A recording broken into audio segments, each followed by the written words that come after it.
Hello students, welcome to my technical classes. मैं Muskan ma'am आज आप लोगों का यूनिट 1 मतलब एनालॉग सब्जेक्ट के यूनिट 1 का ऑब्जेक्टिव टेस्ट ले रही हूँ। ठीक है, तो हम लोगों ने आइडियल एम्पलीफायर पढ़ लिया था। तो अब हम लोग क्या करेंगे, उसका फर्स्ट मतलब जितना 10 ऑब्जेक्टिव था वो तो मैंने बता दिया, बाकी के जितने ऑब्जेक्टिव है मैं उसका टेस्ट ले रही हूँ। तो अभी आप लोगों को क्वेश्चन दिखेगा, उसका आप लोग आंसर दें, खुद से पहले अटैम्प्ट करें, फिर तो मैं आप लोगों को बताऊँगी ही कि क्या उसका आंसर है और डिटेल में बताऊंगी कि उसका आंसर कैसे आया। तो पहले आप लोग खुद से करें। ठीक है, तो स्टार्ट कर लीजिए। तो आप लोगों का 11 क्वेश्चन ये है, a trans resistance amplifier has, A option है low input impedance and high output impedance, B है high input impedance and low output impedance, C है low input impedance and low output impedance and D है high input impedance and high output impedance. तो यहाँ पर impedance की बात हो रही है और मैंने बहुत अच्छे से चारों एम्पलीफायर के इम्पीडेंस बताए हैं आप लोगों को। तो आप लोग देखिए सही ऑप्शन कौन सा है। ठीक है, अब हम लोगों का नेक्स्ट क्वेश्चन है, a transfer characteristics of a trans conductance amplifier is. Option A है G M equal to I not by V S, option B है A I equal to I not by I S, option C है A B equal to A V not by V S and D है R M equal to V not by I S. जब मैंने classification of amplifiers का last class कराया था तो मैंने आप लोगों को एक चार्ट ड्रॉ करके बताया था सबका कैरेक्टरिस्टिक्स। ठीक है, तो उसी से ये वाला बच जाएगा।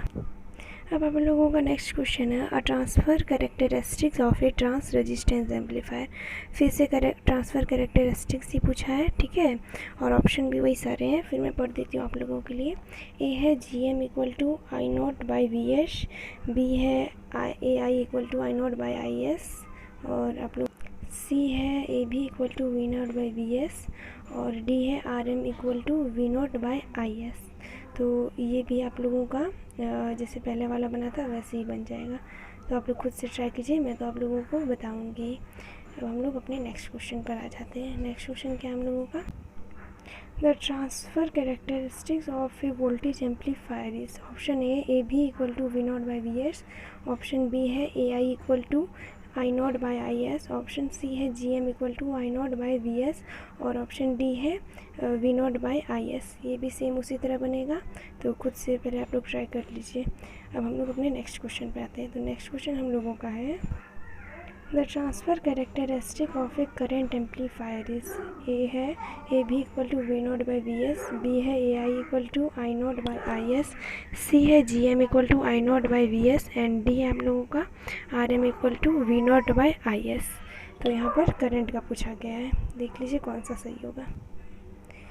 The dash of output signal wave is changed with respect to input signal wave in amplitude distorted signal. A option है frequency, B है phase, C है amplitude और D है none of these। 17 नंबर है, due to phase distortion the dash of output signal is changed from input signal। Option A है frequency, option B है phase, option C amplitude और option D है all of this। तो ये आप लोगों का डिस्टॉर्शन से क्वेश्चन है। डिस्टॉर्शन भी मैंने आप लोगों को पढ़ा दिया है। तो अब डिस्टॉर्शन के क्वेश्चन आ रहे हैं, तो उनसे भी आप लोग पहले सॉल्व करें, फिर मैं बता दूंगी। ठीक है, नेक्स्ट क्वेश्चन है, in frequency distorted signal the dash is change from input signal. ये ऑप्शन है फ्रीक्वेंसी, बी है फेस, सी है एम्पलीट्यूड और डी है all of this. 19 number question है आप लोगों का, a voltage amplifier has. A है high input impedance and high output impedance, B है high input impedance and low output impedance, D C है low input impedance and low output impedance और D है low input impedance and high output impedance. फिर से impedance की बात आ गई, तो यहाँ पर वोल्टेज एम्पलीफायर का इम्पीडेंस क्या होगा, ये आप लोग सही ऑप्शन टिक कीजिए। ठीक है। नेक्स्ट क्वेश्चन है, a current amplifier has A high input impedance and high output impedance, B है low input impedance and low output impedance, C है high input impedance and low input output impedance, D है low input impedance and high output impedance. ये भी impedance की बात है, current amplifier का पूछ रहा है। 21 आप लोगों का क्वेश्चन है, a circuit which has low input signal and high output signal is called. A है रेक्टिफायर, बी है एम्पलीफायर, सी है बफर एंड डी है अटेन्यूएटर।